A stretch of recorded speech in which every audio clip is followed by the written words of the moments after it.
Bahar'la beraberiz. Bahar Hanım nasıl olacak hava? Rüzgarın yönü buradan bu tarafa ilerlediği için az sonra yani.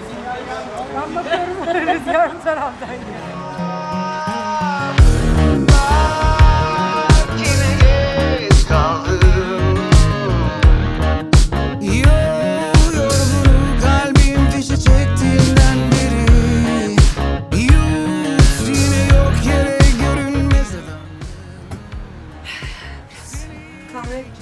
Öndeki galiba şekerli olan. Şu mu? Biz gibi sonra